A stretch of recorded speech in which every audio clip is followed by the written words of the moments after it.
Guys, ഇന്നൊരു Ramadan shopping വ്ളോഗാണ്. നമ്മൾ പോയത് ലുലു മാളിലൊക്കെ ആയിരുന്നു. ലുലുവിൽ എന്താ അറിയില്ല, ഭയങ്കര തിരക്കായിരുന്നു. അങ്ങനെ നമ്മൾ സാധനങ്ങൾക്ക് നോക്കി സാധനങ്ങൾ എടുക്കാൻ തുടങ്ങിയിട്ടുണ്ടായിരുന്നു. നോമ്പായിക്കൊണ്ട് ഡേറ്റ്സിൻ്റെ ഇതുണ്ടായിരുന്നു കേട്ടോ. അങ്ങനെ കുറേ സാധനങ്ങളൊക്കെ വാങ്ങിച്ച് നമ്മൾ ബില്ലാക്കാൻ തുടങ്ങിയിട്ടാ.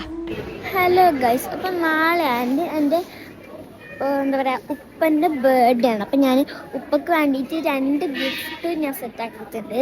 അങ്ങനെ പിന്നെ ഞാൻ ഇപ്പോൾ ഉള്ളത് ലുലു മാളിലാണ്. അപ്പം നമുക്ക് ബാക്കി വിശേഷങ്ങളും ഞാൻ ഇടുന്നതായിരിക്കും. ഉപ്പക്ക് ഗിഫ്റ്റൊക്കെ കൊടുക്കുന്നത്. ബൈ. പുറത്തുനിന്ന് ഭയങ്കര മഴയാണ്. ലുലു ആയിക്കൊണ്ടൊന്നും മനസ്സിലായില്ല. അപ്പം എൻ്റെ ബർത്ത്ഡേ ഒക്കെ അപ്പം ബലൂണൊക്കെ സെറ്റാക്കിയായിരുന്നു. കറക്റ്റ് 12 മണിയാകുമ്പോൾ നമ്മൾ സർപ്രൈസും കൊണ്ട് പോയി. ബാക്കി നിങ്ങൾ കണ്ടോ? അപ്പോൾ ബൈ.